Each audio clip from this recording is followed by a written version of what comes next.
Boa noite, pessoal. Sejam muito bem-vindos à nossa sexta edição do Simpósio Interacústicas em Audiologia Pediátrica. Nosso evento já é uma criança, já dá para fazer audiometria lúdica. Agradeço muito a todos que se inscreveram, que estão aqui conosco essa noite. Só para vocês lembrarem, né? Então, são 3 noites aqui. Hoje a nossa programação vai ser aí. A gente sai um pouquinho da questão da triagem, da eletrofisiologia, né, e tudo mais. E esse ano vamos estar voltados aí para outras avaliações que são muito importantes também, ah, na audiologia pediátrica como um todo, né? Então, hoje a gente tem palestrante externo, então a professora Vanessa, que vai trazer um assunto muito, muito, muito legal. Depois a gente vai para a questão do VRA, vai ter lançamento de equipamento novo com módulos voltados para essa população. Amanhã também tem palestrante interno e externo, perdão, e 2 internos. A gente vai ver um pouquinho de banda larga, vai ver VRA com aparelho auditivo, vai ver audiometria lúdica, que é uma delícia, super bacana. E no terceiro dia vai ter ID de córtico, palestrantes internos e externos também, né? Esse ano, então, a gente temos presenças internacionais, né? Então, só para vocês saberem quem vai estar com vocês aí ao longo dessas 3 noites. Então, a doutora Alejandra, ela é otorrino, ela é do suporte clínico da Interacústica de Latinoamérica. Ela tem uma experiência bem bacana com AID de córtico e vem para contar essa experiência clínica para a gente.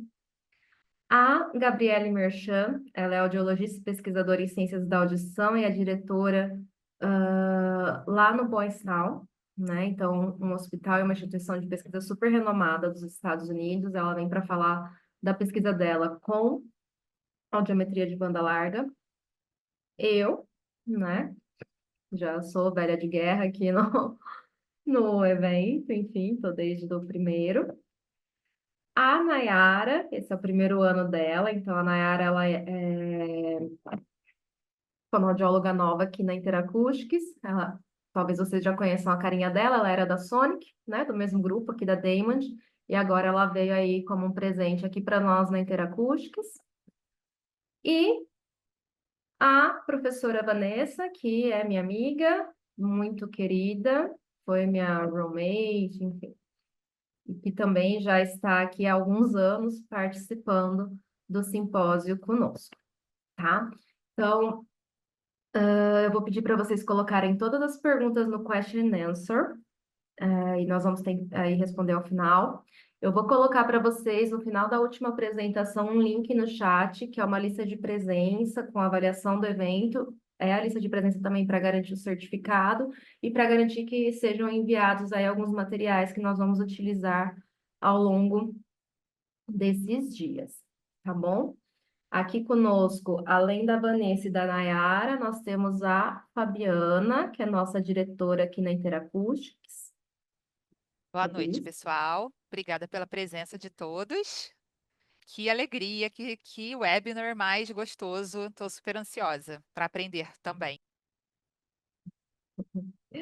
Joia. Então, vamos iniciar aí.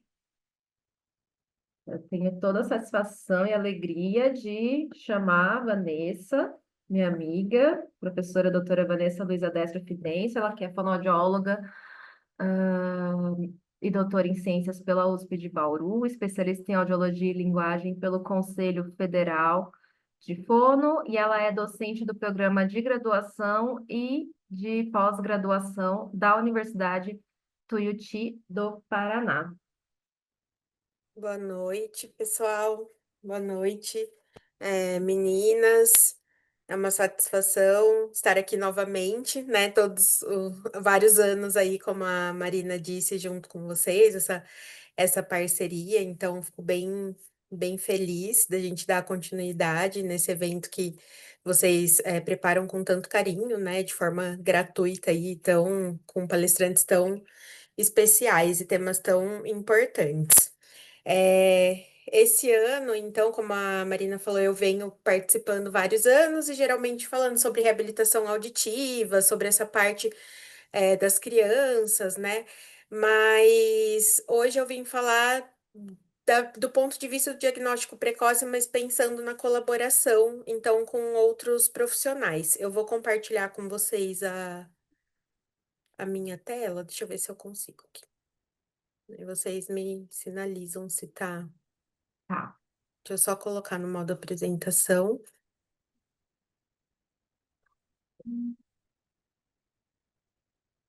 Tá certinho aí? Uhum. Sim. Então tá. Bom, então, como a Marina falou, né, eu sou fonoaudióloga, sou professora aqui na Universidade Tuiuti do Paraná, em Curitiba. Eu peço desculpas se a minha imagem ficar um pouco escura, gente. Eu falei para as meninas que queimou o disjuntor na rua da minha casa meia hora atrás. E aí eu tenho uma luz funcionando, outra não, enfim, mas a gente vai dando um jeito para conseguir concluir aí. E hoje eu vou falar então dessa colaboração multiprofissional no diagnóstico da perda auditiva, baseado em um trabalho, né, que eu orientei de mestrado aqui, especificamente pensando na colaboração dos profissionais da área de enfermagem. Então, eu vou falar um pouquinho sobre esse trabalho, sobre o produto desse trabalho e de que forma esses profissionais eles podem então nos auxiliar, né, nesse diagnóstico precoce.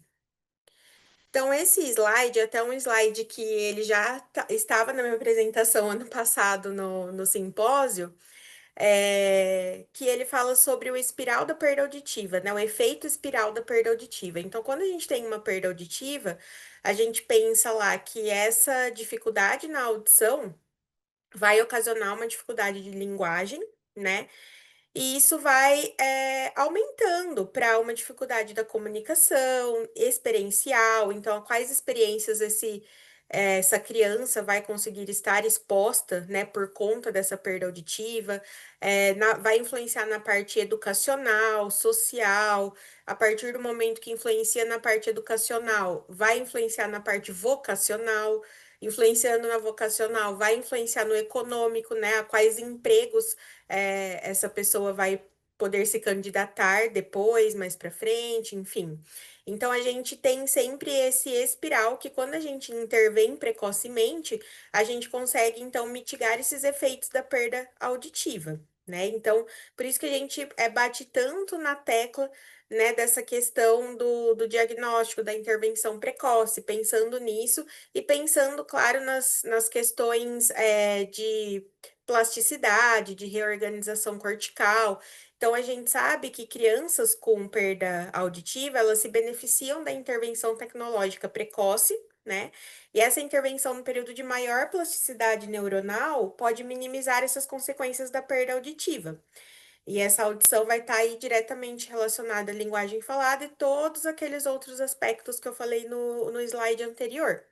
E aí entra toda aquela questão que a gente já sabe, que a gente escuta com o cérebro, que o nosso cérebro ele se reorganiza. Então, quando a gente tem um córtex auditivo que fica em privação sensorial, essa área é recrutada por outras áreas corticais, e isso vai estar diretamente relacionado aos resultados dessa criança depois de percepção auditiva da fala e desenvolvimento de outras habilidades. Então, a intervenção precoce é urgente nesse sentido. E aí, aqui no Brasil, a gente tem, então, né, desde 2010, obrigatoriedade da lei da triagem auditiva neonatal. Mas a gente sabe que a gente tem uma distribuição desigual entre as regiões, então evidências trazem a necessidade de esforços, né, pensando em saúde pública, nos programas principalmente em Norte e Nordeste. Nosso país ele tem dimensões aí continentais, então por mais que a gente tenha a lei desde 2010, né, não é em todo lugar que a gente tem programas de triagem auditiva neonatal funcionando como deveriam. E a maioria dos programas do Brasil, segundo evidências, não atende os indicadores de qualidade. Isso independente, né, da região, grande parte dos programas não atende o que é o proposto pelo Joint Committee. Então, os obstáculos que são encontrados, né, eles vão desde a escassez de profissionais até a manutenção de equipamentos necessários para a realização do teste. Então, a gente lida aí com muitos empecilhos para que a gente consiga realmente colocar um programa de triagem auditiva neonatal funcionando da forma que tem que funcionar e que a gente consiga realmente atingir esse diagnóstico precoce para todo mundo. Apesar de ter melhorado muito e essas crianças estarem chegando cada vez mais cedo, né, por conta aí da lei que a gente tem da triagem auditiva, ainda não é em todo lugar e a gente tem então uma parcela que acaba ficando ali sem esse diagnóstico e sem essa intervenção precoce. Pensando nisso, né, a gente tem a atenção primária à saúde como o primeiro nível de atenção em saúde e que diz respeito a ações que englobam promoção, proteção da saúde, prevenção de agravos, tratamento, reabilitação, e é um centro de comunicação com toda a rede de atenção à saúde.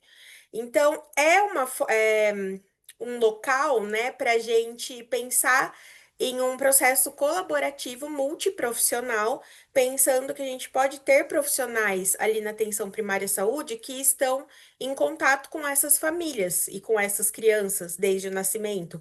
E muitas vezes não necessariamente vai ter um fonoaudiólogo naquela determinada cidade, né, naquele local, dentro ali da APS. Infelizmente, não é em todo lugar que vai ter. E aí, até essa criança chegar para um fonoaudiólogo, pode ser que a gente dependa de ter essa colaboração de outros profissionais que saibam identificar de alguma forma que aquela criança precisa ser encaminhada para uma avaliação auditiva.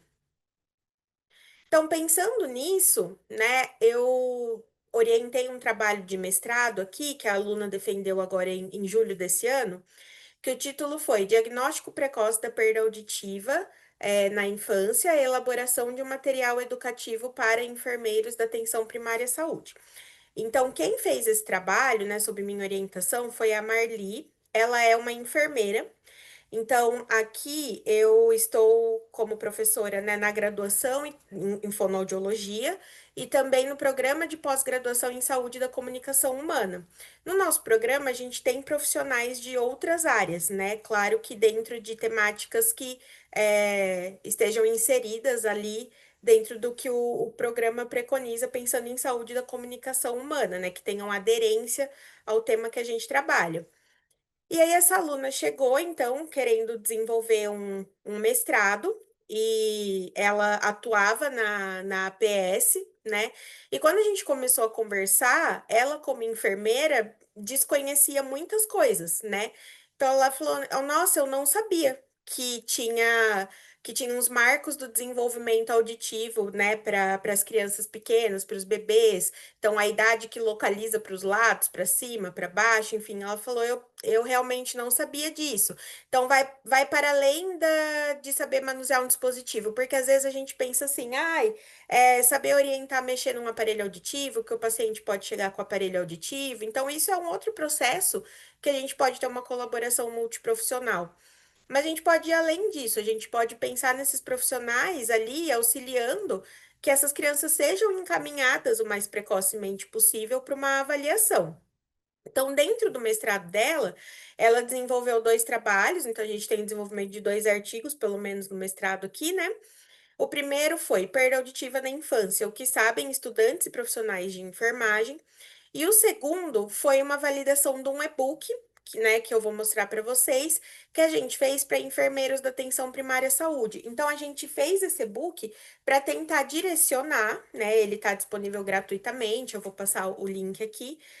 O que esses enfermeiros que estão lá na atenção primária à saúde, né, que tenham contato com essa família, com essa criança nas consultas de enfermagem, o que eles podem observar que pode acender uma luz e falar assim: essa criança pode ser que tenha alguma questão auditiva, a gente precisa de uma avaliação mais específica. Então, nesse sentido, né, do trabalho do enfermeiro, do profissional de enfermagem na APS, a Política Nacional de Atenção Integral à Saúde da Criança estabelece o acompanhamento, né, desse crescimento e do desenvolvimento da criança, da gestação até os 9 anos de idade, com atenção especial ali até da gestação até os 6 anos de idade, né? E prioritariamente por meio da estratégia saúde da família. E aí, nesse sentido, a gente tem um enfermeiro como integrante dessa equipe multiprofissional, e ele utiliza a consulta de enfermagem para atuar junto a essa população. E aí, esses enfermeiros, eles têm a atuação dentro dessa consulta de puericultura, né? Então, a puericultura, ela é focada especialmente na prevenção e promoção da saúde. Ela é uma área de atuação multiprofissional, mas o enfermeiro atua bastante nessa prática dentro das consultas de enfermagem. Então, esse enfermeiro, ele vai acompanhar essa criança, né? Lá, o Ministério da Saúde coloca um calendário mínimo de consultas, né, para assistência à criança, que inclui 7 consultas no primeiro ano de vida, com a primeira delas acontecendo ali nos primeiros 15 dias de vida, uma consulta aos 18 meses e uma aos 24 meses. E aí isso daí vai se espaçando mais até o 6º ano de vida. Então, quando eu conversei com essa aluna, né, com essa enfermeira, ela falou: a gente tem a consulta de pericultura, a gente acompanha essa criança em várias consultas ali durante os primeiros 2 anos de vida, e a gente não sabe, né? É claro, não generalizando a todos os profissionais, mas ela falou de um lugar de que não havia tido uma orientação nesse sentido. E o que ela colocou e que algumas evidências mostram é que, assim, o enfermeiro, ele tem muita coisa para avaliar, né? Então, vai muito além disso, eles vão avaliar o peso, o tamanho da criança, perímetro cefálico, como que tá o crescimento. Então, assim, aí acabam que algumas coisas realmente, né, eles não conseguem avaliar tudo, e algumas coisas acabam ficando de fora. Mas se você pensar, essa pessoa tá nos primeiros 2 anos de vida, acompanhando essa criança lá na PS, né? Então, assim, se ela souber um pouco do que acender uma luz para encaminhar essa criança, pode ajudar muito que essa criança chegue para um diagnóstico, uma intervenção precoce, porque às vezes, como eu disse, ela está em uma cidade que não tem uma fono na PS, mas que ela consegue encaminhar para essa criança ir para uma avaliação, né? E que esse trabalho vai ser importante para essa criança não se perder ali. Então, nesse contexto da puericultura, esse profissional enfermeiro, ele presta essa assistência, né, para a criança, para a família, por meio dessas consultas de enfermagem. E aí eles podem detectar aí diversas alterações, do desenvolvimento e fazer diferentes encaminhamentos. Então, por que não a parte auditiva, né? Então, a colaboração desse profissional de enfermagem, ela pode ser de grande valia. Aqui eu estou pensando no profissional de enfermagem, pensando na consulta de puericultura, dele fazer esse acompanhamento nesses 2 primeiros anos. Mas é claro que a gente pode ter aí diferentes profissionais que a gente pode começar a pensar em de que forma que a gente traz ali, né, para perto da gente, para dar uma orientação, compartilhar conhecimento, tornar esses profissionais multiplicadores do conhecimento, pensando que no final a gente está tentando melhorar o cuidado em saúde. Então, o primeiro artigo, né, que surgiu dessa dissertação foi esse da perda auditiva, o que sabem estudantes e profissionais de enfermagem, né? Então, ele está publicado, tenho acesso nesse QR Code. Então, a gente fez. Primeiro, vamos ver mais ou menos, né, como que, se eles realmente não estão conhecendo, tem diferença, estudante, profissional. Então, a gente fez um formulário online. E aí participaram 52 indivíduos, né? 20 estudantes de enfermagem e 32 enfermeiros. Esse questionário que eles responderam é um questionário de 20 questões, dividido em diferentes domínios, que ele já havia sido publicado pela professora Lilian Jacob anteriormente, né? Então a gente usou o questionário aí de um outro estudo com esses participantes. E aí a gente observou que não teve diferença significativa entre os grupos de estudante e de profissionais quanto à pontuação no instrumento sobre perda auditiva na infância. Então, assim, Às vezes, né, a gente poderia pensar, acho que os profissionais, hipotetizar que os profissionais saberiam mais do que os estudantes, né? Não sabiam, então não deu diferença significativa aí o resultado, tanto para o score total quanto para a divisão para cada domínio, né? O que a gente observou foi uma diferença significativa com melhores scores no domínio de prevenção, naqueles profissionais que eram formados há mais de 10 anos, em comparação com aqueles formados há menos de 10 anos. E outra coisa é que somente 3 dos 20 estudantes de enfermagem afirmaram já terem recebido algum tipo de orientação sobre saúde auditiva. Então, aí a gente entra numa discussão que a gente pode é, pensar assim, como que a gente pode começar a colocar isso dentro dos cursos de graduação, né? E aqui eu falo como docente, né? Então, sou docente, pesquisadora, estou numa universidade que tem o curso de enfermagem e tem o curso de fono. Então, o que que eu posso começar a fazer ali dentro, né? Eu não vou conseguir mudar o mundo, mas o que eu posso fazer aqui em casa para a gente tentar essa conscientização, começar de alguma forma plantar essa sementinha pensando nesse diagnóstico precoce dessas crianças. Então, essa orientação, né, esse compartilhar conhecimento é muito importante, porque não é uma culpa deles, né? A gente não tem tudo na graduação, então eles têm que, o enfermeiro tem que avaliar muitas coisas ali no paciente. E realmente ele talvez não tenha uma aula sobre isso na graduação, então como que eu posso começar a plantar isso aí dentro, né, de onde eu tô? Então aqui na minha universidade a gente tem o curso de enfermagem. Vamos fazer um evento, ou vamos fazer uma aula, né? E a outra universidade a mesma coisa, enfim, um simpósio e começar a falar disso, né? A gente vai tentando aí compartilhar cada vez mais.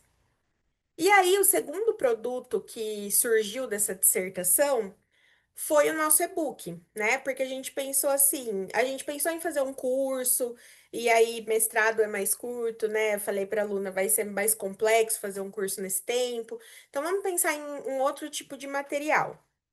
Então a gente falou, vamos validar um e-book, então, né? Que aí a gente consegue compartilhar gratuitamente isso e vamos ver se o pessoal se interessa. Então, quem participou da pesquisa dela respondendo, mandava mensagens para ela. Depois, eu quero saber o resultado, eu quero saber cadê o material, né? E depois a gente divulgou para todo mundo. Então, esse e-book ele está disponível gratuitamente.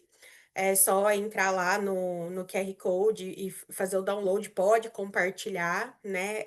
Tá aí para isso mesmo. E o conteúdo dele eu vou abrir ele já já aqui para mostrar um pouquinho mais para vocês, mas o conteúdo foi organizado em 9 domínios, né? Então tem uma apresentação, e a gente fala um pouco do sistema auditivo, tipos e graus de perda auditiva, então eu escrevi, né, junto com ela. A importância do diagnóstico precoce, os indicadores de risco para deficiência, o marco do desenvolvimento de habilidade auditiva, de linguagem oral, a colaboração do enfermeiro, e aí a gente tem as considerações finais, as referências bibliográficas. Então, o que que a gente fez? A gente fez uma validação com profissionais fonoaudiólogos, tá? Então, a gente organizou esse e-book, a gente mandou esse material, 10 profissionais fonoaudiólogos que a gente fez uma seleção pelo currículo Lattes, que eram doutores, que tinham experiência com materiais na área de audiologia, fizeram a avaliação e desse material como juízes especialistas e devolveram para a gente. Depois, a versão final, a gente passou para enfermeiros, né? E aí, 10 profissionais de enfermagem que atuam na APS no município de Fazenda Rio Grande, que é aqui perto de Curitiba, fizeram essa avaliação do e-book como enfermeiros, como público-alvo, né? Então, sempre a gente faz um material, a gente tem uma validação científica ali, né, com os profissionais da área, e aí a gente tem a validação com o público-alvo, que vai dizer realmente pra gente se está fazendo sentido aquele material. Esse QR Code, ele direciona para a dissertação completa da aluna. Então, aqui na dissertação completa tem todos os passos que a gente seguiu, né, para fazer essa validação. Aqui também tem do primeiro artigo, então é o documento maior ali. E eu vou abrir para vocês o e-book para mostrar um pouquinho como que ele é. Então, eu vou compartilhar aqui a outra tela agora. Então, aqui a gente tem o e-book que eu baixei lá daquele link, né, que eu mostrei para vocês. Opa, virei para baixo, não dá zoom. Então, a gente tem o ISBN, tudo certinho, né, da publicação. Essa é a Marli, né, que foi a minha aluna de mestrado, enfermeira, que desenvolveu esse trabalho junto comigo. Então, tem um acesso aqui para os currículos. Aí a gente fala um pouco, né, na apresentação, por que a gente pensou em elaborar esse e-book. Então, a fim de informar, né, a respeito desse processo aí para esses enfermeiros. Aí a gente traz um pouco sobre o sistema auditivo, sobre os tipos e graus da perda auditiva, tem alguns QR Codes para direcionar para eles outros materiais. Então a gente sabe que não tem como a gente pôr muita coisa escrita também, que fica chato, né? A pessoa também não vai se interessar. Então aqui é bem rapidamente para mostrar que tem diferentes tipos e graus de perda. Aí a gente traz um pouco, então, falando da importância do diagnóstico precoce, então, por que que esses programas de triagem são tão importantes, que a triagem e a avaliação audiológica não são a mesma coisa, isso era uma das perguntas do questionário. E aí a gente viu que algumas pessoas não sabiam que não era a mesma coisa. Então a gente já puxou algumas informações para cá. Aí tem falando sobre os indicadores de risco, lá do Joint Committee, os marcos do desenvolvimento, tanto das habilidades auditivas quanto das habilidades de linguagem falada, né? Então, com quantos meses tem que demonstrar determinada resposta. E aqui a gente traz, então, de que forma eles podem colaborar, né? Porque a gente sabe que quem faz o exame, teste do orelhinho e tudo, somos nós fonoaudiólogos, né? Então a gente não quer que a questão não é ensinar ninguém a fazer exame, a questão é eles poderem encaminhar essas crianças, né? Perceber que pode ter alguma coisa e encaminhar essas crianças. Então a gente coloca aqui o que que eles podem fazer na consulta do pré-natal, né? E dentro a gente coloca um QR Code, um outro QR Code que direciona para uma outra cartilha que eu também desenvolvi, que é sobre o teste da orelhinha. Então, essa cartilha ela é direcionada a gestantes e puérperas, ela também está disponível online gratuitamente. E aí ela traz sobre o que é o teste da orelhinha, qual que é a diferença de emissões, de PAT, se a criança falha, o que essa mãe espera, se a criança passa, né, o que fazer, enfim. Tem todas essas orientações também. Aí a gente coloca na consulta de puericultura, então nas consultas de pré-natal, o que que ele pode pensar em direcionar de pergunta pensando na parte auditiva, na consulta de puericultura, o que que ele pode orientar também. E aí a gente coloca alguns questionários que podem avaliar essa evolução da criança. Então, esses questionários aqui, eles são questionários que já existem publicados, né, em outros artigos. E aí, o que que a gente fez? A gente fez um documento, né, um PDF, colocamos um QR Code para que eles acessem esse PDF e eles podem imprimir e utilizar nessas consultas de puericultura. É uma sugestão para o uso, para o acompanhamento das crianças durante esses primeiros 2 anos, né? E aí, é claro, depende de N fatores, eles vão ter o tempo para fazer isso, o serviço vai permitir isso. Se eu tiver uma fono no serviço, maravilhoso, né? Mas às vezes não vai acontecer. Então, esses questionários, eles estão aqui no e-book, mas eles estão também nesse documento em PDF de um jeito que eles já podem acessar e imprimir. Porque se a gente coloca aqui, nossa, eu vou ter que fazer esse questionário, então a gente já colocou um PDF que ele pode fazer o download, imprimir e usar. Então, aqui, por exemplo, é um questionário, né? Como eu disse, já são publicados, né? Que vê ali do primeiro mês ao 12º mês. Seu filho ouve bem? Assusta com som fortes? Então, assim, perguntas rápidas, né, para não tomar muito tempo ali e que são importantes e que às vezes vão fazer essa família pensar: nossa, não tinha observado isso, né? Vou observar para trazer na próxima consulta. E aqui a gente tem, depois de 12 a 18 meses, de 19 a 36 meses, também que já existem, né, em outros artigos. Então, são perguntas ali de sim ou não, né? Então, fez o teste da orelhinha, sim ou não? Fez o reteste, sim ou não? Você acha que a sua criança escuta bem? A criança demonstra reconhecer os sons familiares, enfim.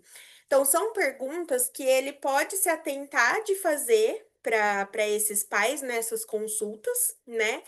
E também, sabendo os marcos do desenvolvimento de audição e de linguagem, já pensar, opa, veio uma criança aqui que, nossa, né, tá com 2 anos e ela ainda não fala nada.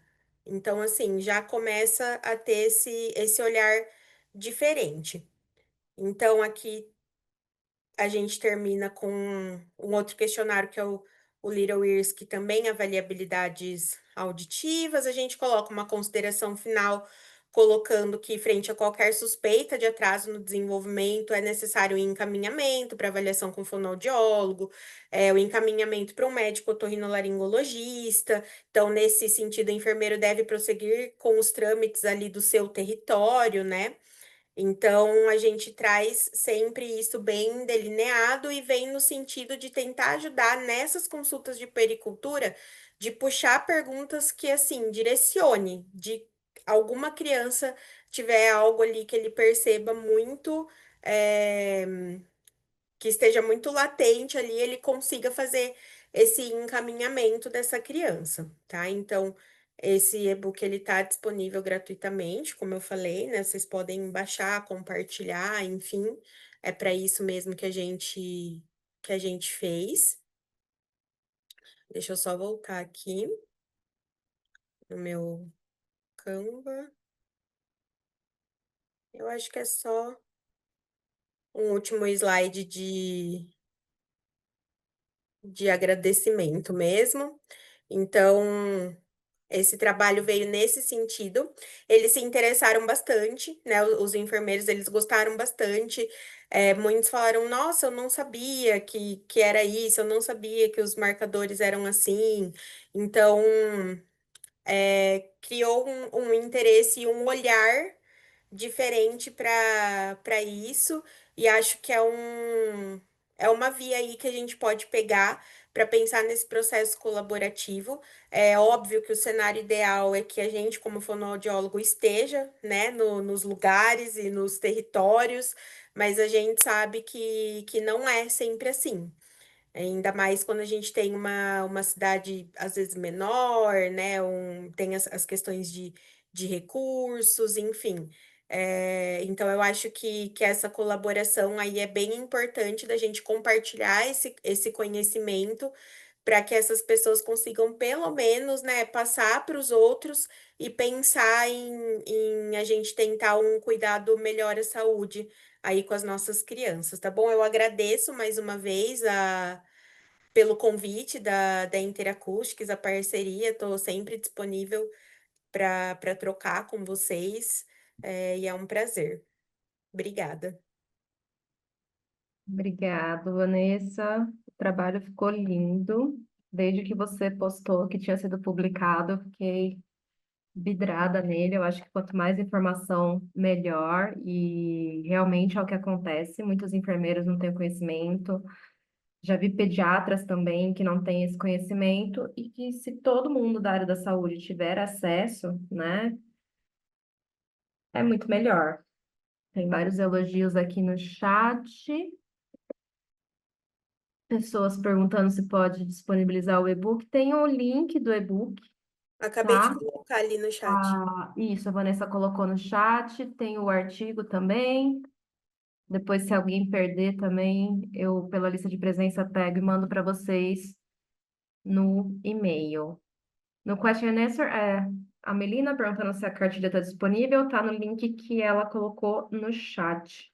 A cartilha? A cartilha acho que é da triagem, mas eu Ah, vou, eu tá. vou, eu vou procurar e vou jogar o link aqui Tá. também. Para mim não aparece. O que que não aparece? Será que eu coloquei só para os palestrantes? Ah, eu coloquei só para os palestrantes. Espera aí que eu vou colocar de novo. Ah, tá. Tá, só para palestrante. Ela já vai colocar o link, então.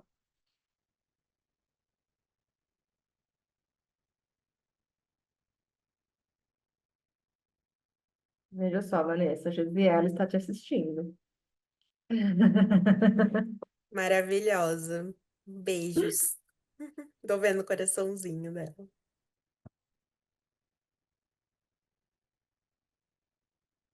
Bom, pessoal, se alguém tiver mais alguma pergunta, só colocar no question and answer. Não, a gente vai seguindo e depois, se chegar alguma outra pergunta, a gente responde, ou se a Vanessa não puder ficar até o final, eu mando para ela. Muito obrigado, foi ótimo. Ficou lindo o trabalho, o material. Agradeço demais a participação, a disponibilidade para estar aqui com a gente hoje.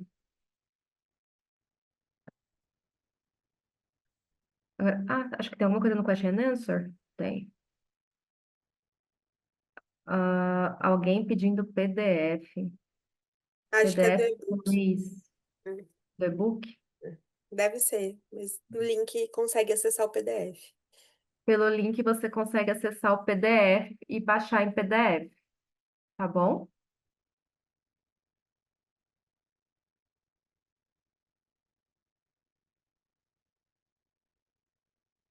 Todo mundo conseguiu acesso ao link, pessoal?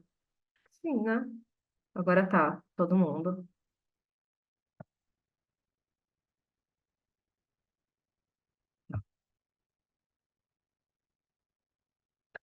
Beleza, então, pessoal, o link tá no chat. Depois, qualquer coisa, se alguém se perdeu, eu posso mandar também por e-mail.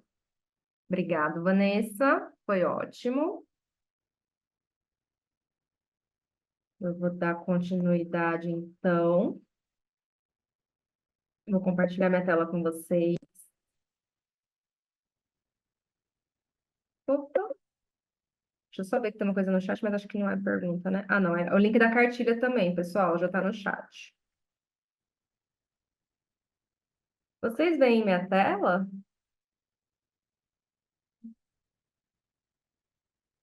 Sim, Má. Ah, joia. Então vamos lá, vamos conversar um pouquinho sobre audiometria de reforço visual, né, o VRA. Antes de falar do VRA em si, né, a gente tem que ter uma atenção, então, tudo que a Vanessa já trouxe em relação à triagem auditiva, que é super importante, a gente tem lutado cada vez mais para atingir a universalidade. Não atingimos ainda, mas cresceu, né, de 2010, desde que é lei para cá, teve um crescimento, a gente está conseguindo aí pulverizar mais a questão da triagem, mas de nada adianta um programa aí de triagem efetivo se eu não tiver como dar um bom diagnóstico depois e intervir nessa criança, né? Então, a gente tem que sempre pensar na avaliação da audição na primeira infância. Embora eu vá falar com vocês um pouquinho sobre VRA, a gente sempre tem que pensar no cross-check. Não é um exame que vai trazer aí para gente o diagnóstico, as questões aí auditivas dos pequenos, né? Sempre pensando no cross-check. E a gente tem que ter em mente que os exames comportamentais vão trazer muito da função auditiva e os demais testes aí auditivos, a funcionalidade de diferentes partes desse sistema auditivo, tá? E qual que é o nosso objetivo aí na avaliação audiológica da primeira infância? Tem perda auditiva? Se tem, qual é o tipo e o grau dessa perda, né? Essa configuração de curva audiométrica é simétrica, é assimétrica, né? Então, a gente tem que ter um bom diagnóstico aí para intervir o quanto antes nessa criança, nesse bebê, enfim. E aí eu gosto muito desse quadro que está na terceira edição do tratado, que ele traz aqui a avaliação básica para a gente poder aí combinar esses exames um com o outro, fazer esse cross-check de acordo com as faixas etárias, tá? Então é um quadro que eu gosto bastante, que aí a gente tem uma ideia completa de como fazer esse cross-check, dos exames que são possíveis para determinadas faixas etárias, para a gente chegar aí no diagnóstico final. E por mais que às vezes, eu sou da intervenção, eu não sou do diagnóstico, mas é importante que você saiba o que é necessário para cada faixa etária, né? Várias vezes chegou para mim, bebê, criança pequena, com pedido de protetização para colocar o aparelho auditivo, mas com um diagnóstico que era totalmente insuficiente, com Bera-Click, e já era uma criança de 3 anos. Então, é importante que a gente saiba, sim, quais são os exames necessários para cada faixa etária e que a gente saiba identificar e ler um bom exame, né?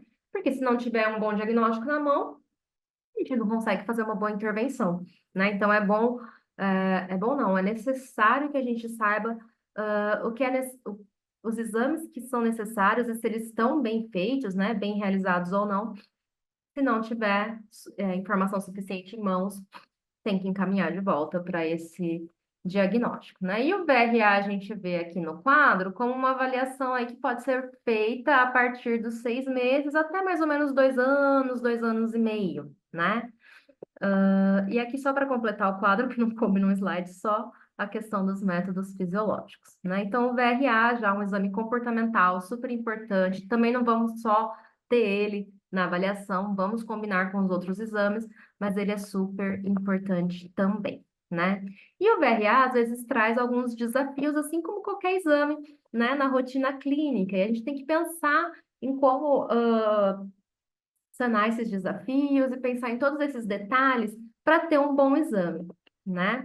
Então, a gente vai conversar aqui um pouquinho hoje sobre uma configuração de sala ideal, sobre técnica e estratégia de teste e o engajamento com a criança, que é o mais gostoso e é super importante. Vamos começar então com a configuração de sala ideal, tá? O ideal dos mundos, o que pede as boas práticas. Para quem vai começar a montar a sala agora, é bacana porque já consegue pensar em todos esses detalhes. Para quem já tem a sala montada, vamos pensar aqui em como manda as boas práticas no que eu consigo adaptar na minha sala, tá? Então, vamos pensar no ambiente de teste, nesse layout de sala, né, nos brinquedos que eu tenho que ter, nos sistemas de comunicação que eu tenho que ter entre avaliadores, como que isso vai funcionar, tá? Então, vamos pensar aqui no ambiente de teste. O ideal é que a sala tenha aí um tamanho mínimo de 6 por 4, tá?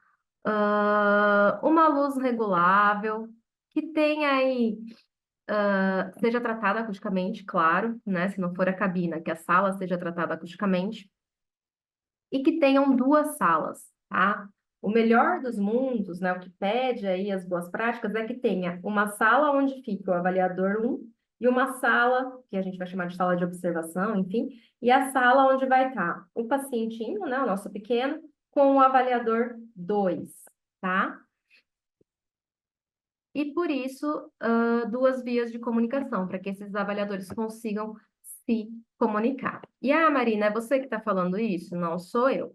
Isso veio do guideline da Sociedade Britânica de Audiologia, tá? Então, eles têm um guideline super bacana em relação ao procedimento do VRA. É de janeiro de 2024, está super atual, vai ter depois a atualização em janeiro de 2029, então é bem legal mesmo, dá para baixar, tá gratuito, é só entrar no site da Sociedade Britânica de Audiologia e baixar o guideline. Então, eles recomendam que o ideal dos mundos é ter aí 2 salas, tá? Uma onde vai ficar o audiômetro, os controles do audiômetro, os controles do BRA e o avaliador 1, e a outra sala onde vai estar o paciente e o avaliador 2, que vai fazer essa questão do engajamento com a criança, tá? Então, de preferência, é essa configuração de 2 salas, e de preferência que o avaliador 1, que é quem vai estar mexendo no audiômetro e tudo mais, não esteja visível para a criança. Por quê? Para não causar distração na criança, mas também é extremamente importante e interessante que, embora ele não esteja visível para essa criança para não causar distração, que ele consiga ver o rosto dessa criança, né? Porque ele vai estar ali marcando. Deixa eu só ver que está vindo alguma coisa no chat, eu não sei se é algum aviso para mim.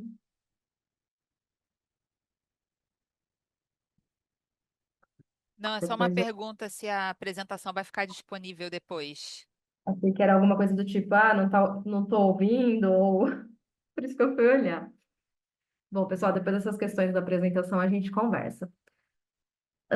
E aí é importante que esse avaliador 1, ele tenha, assim, acesso ao rosto da criança, né? Então, ele não pode estar visível à criança, mas ele tem que ter acesso ao rosto da criança, porque muito da resposta também vai estar presente nessa questão do rosto da criança, ele tem que ver se essa resposta é consistente ou não, enfim. Então, é interessante que o avaliador 1 veja a criança, até porque é ele que vai estar fazendo a marcação desse exame. E que ele tem uma via de comunicação com o avaliador 2, que é quem está fazendo ali o engajamento com a criança. Então, parou, meu. Agora vai. Parou aqui, meu. Então, essa seria a configuração de sala ideal, né? Então, aqui a sala de observação. Então, aqui, ó, estaria, né, o avaliador 1, o audiômetro, os controles do reforço visual, né, que é o VRA. Aqui teria aquele espelho de observação, enfim. Aqui o avaliador 2, uma mesa, super importante ter uma mesa para conseguir pôr os brinquedos, para ter aí esse engajamento com a criança.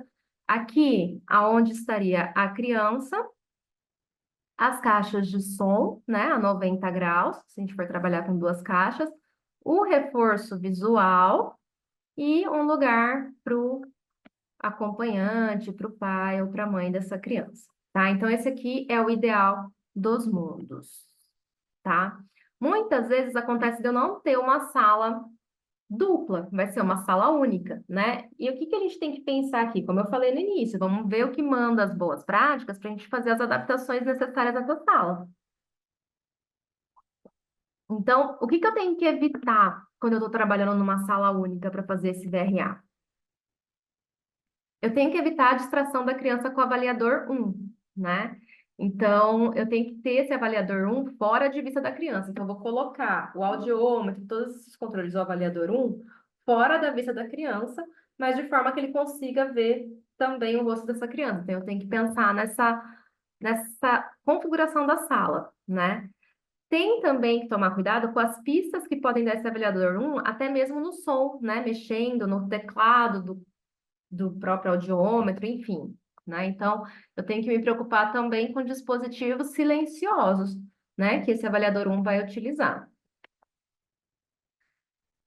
Posso ter a visão do avaliador 1 comprometida, porque como ele não pode estar na visão da criança, eu estou na mesma sala, de repente eu tenho que colocar uma cortina, alguma coisa do tipo para essa criança não ter acesso, né, não conseguir ver, se distrair com esse avaliador 1, só que ele também não vai conseguir ver a criança. Então, de repente, é interessante instalar uma webcam, uma câmera de frente para a criança e uma tela onde está esse avaliador 1, para ele ter aí acesso ao rosto da criança, a criança enquanto o exame é realizado, né? E essa uma comunicação efetiva, né? Porque ele vai ter que se comunicar com o avaliador 2, mas ao mesmo tempo ele não pode ser um distrator para a criança também. Então é super importante que os dois avaliadores tenham muita familiaridade e experiência. Tem avaliadores que trabalham, né, tanto tempo um com o outro que só de um olhar para o outro já sabe o que está querendo dizer, o que tem que fazer naquele momento. Então isso é muito bacana, né? E aí, como que a BSA ela recomenda aí que seja essa sala única, então, né? O audiômetro aqui, né? Os controles do VRA, um monitor para que o avaliador 1 tenha acesso a essa câmera que vai estar filmando a criança, uma cortina ou alguma coisa que esconda aí, né? Um biombo, algo que esconda esse avaliador 2 para não distrair a criança. Mais uma vez, uma boa mesa aqui para a gente colocar os brinquedos, conseguir interagir com essa criança. Aqui o avaliador 2, uma câmera, né, na angulação boa para pegar a criança que vai estar aqui os pais. O alto-falante a 90 graus e aqui os reforços visuais, tá? Outra dica também em relação à sala é em cima da mesa colocar, eu não sei o nome, mas parece aqueles tatames que a gente coloca no chão para não ter barulho mexendo nos brinquedos, tá? Então isso também é bem legal. E além disso, A sala tem que ter brinquedo, muito brinquedo, porque a gente vai ter que engajar essa criança, a gente vai ter que estabelecer um rapport com essa criança, né? O avaliador 2, o papel do avaliador 2 é extremamente importante na, na avaliação. Então, ele vai estabelecer esse rapport, ele tem que engajar essa criança e manter essa criança engajada. E o engajamento é diferente da distração, tá? E manter ela engajada e feliz. Se eu tenho uma criança feliz e engajada, eu consigo aí realizar um bom exame. E como que eu vou manter tudo isso, né? Então, eu vou precisar aí lançar mão de ter muitos brinquedos na sala, né? O interessante é que a gente tem aí os brinquedos, que a gente separe esses brinquedos e até coloque aí rótulos, né, de onde está cada tipo de brinquedo, para a gente ter aí os insights. Ah, uma criança que gosta de trem, então já vai ali onde está os trens e pega. Não, a gente vai fazer com blocos, vai ser quebra-cabeça, enfim. Fica mais organizado e mais fácil ali de achar os brinquedos ideais, ou quando cai a atenção com um brinquedo, vai pegar outro tipo de brinquedo, enfim. Que também esteja rotulado, mas sejam recipientes, né? Os locais que vai pôr o brinquedo, que não dê para a criança ver o que é o brinquedo, senão também ela vai ficar se distraindo e olhando para aquilo, ao invés de olhar para o brinquedo que você está fazendo ali, o condicionamento, enfim, engajando com ela. E diferentes tipos de brinquedos, né? Brinquedos sensoriais são bem interessantes também, quando a gente está pensando em criança. Alguns brinquedos que a gente também traz dica aqui, além de sensoriais, com luz, tá? Principalmente para pensando em crianças que tenham algum comprometimento também de visão, enfim, ou outros comprometimentos cognitivos, brinquedos com luz são muito legais. Esses quebra-cabeças que são de madeira, que a gente tem que encaixar a forma, né, o formato, enfim, de encaixe, são legais também para a gente ver se já consegue fazer uma transição quando a criança já está ali entre 2 anos e meio, um pouquinho mais, entre o VRA e a audiometria lúdica. Então, a gente já consegue ter aí uma noção se dá para fazer essa transição, como é que está a destreza, a cognição dessa criança. E bolha de sabão. Para condicionar? Não, claro que não. A bolha de sabão não vai funcionar dessa forma. Mas se a criança fica triste e começa a chorar, a bolha de sabão é sempre bacana para conseguir aí trazer essa criança de volta. Sistema de comunicação. Então, como eu já estava comentando ali desde as recomendações da BSA, é interessante que os dois avaliadores consigam se comunicar, né? Quando o exame está sendo feito com dois avaliadores, a gente sabe que tem alguns casos em que só tem um avaliador. Claro que com dois é sempre o mais recomendado e o mais fácil aí de realizar. Só que é importante que esses avaliadores consigam se comunicar entre si, né? E quando a gente está falando numa sala dupla, por exemplo, como é que eles vão se comunicar, né? O equipamento tem um headset que permite essa comunicação dupla ou não? Eu vou parear aí um microfone remoto com um aparelho auditivo? Como que eu vou fazer esse sistema de avaliação? É algo para vocês pensarem também, tá? Então, de dicas em relação a boas práticas, a configuração de sala, é isso que eu queria trazer para vocês hoje. Mas e a técnica e a estratégia do teste? Como que vai funcionar aí esse condicionamento, que é super importante? Eu preciso de uma criança, de um bebê, né? Uma criança condicionada e bem condicionada. Eu tenho que ter ali o raciocínio para selecionar a intensidade e a frequência desse exame, de como eu vou começar, tempo de estímulo e reforço, né? E como que eu vou anotar essas respostas, gravar essas respostas. Então, vamos lá, vamos começar pelo condicionamento. A gente tem que pensar, então, na intensidade, na frequência, na duração, se teve sucesso ou não esse condicionamento e se esse condicionamento não funcionar, né? O que que eu vou fazer? A intensidade, quando a gente está fazendo, muitas vezes a gente faz em campo livre, se a criança não aceita o fone, principalmente, ou então começa condicionando em campo livre, depois consegue colocar o fone, enfim. A gente sempre vai começar ali supralimiar, né? Geralmente a gente começa em 65 dBs, mas a gente tem que pensar também na perda auditiva que a gente está esperando, né? Que tem que ser supralimiar aí esse teste. Geralmente a gente começa em 1 ou 2 kHz, cada país aí tem seus guidelines, mas sempre é em torno dessas duas frequências, onde a gente consegue aí pegar boas frequências de fala, enfim, e também a gente tem que pensar na perda auditiva, né? Muitas vezes as perdas auditivas, a gente tem que pensar no que a gente está esperando também para escolher essa questão da frequência. A duração do estímulo, de 2 a 3 segundos, ver se a cabeça vira aí entre 2 e 3 segundos.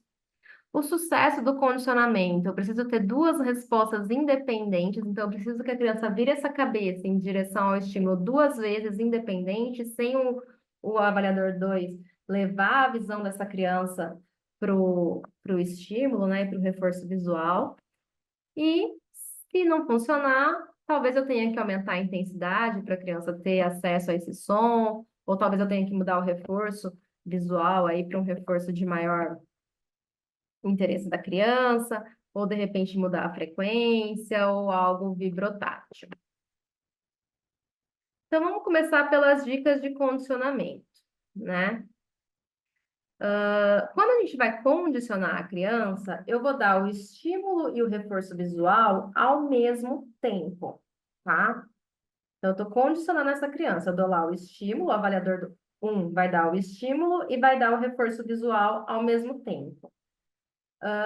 A primeira coisa que a gente vai tentar é a criança virar a cabeça espontaneamente.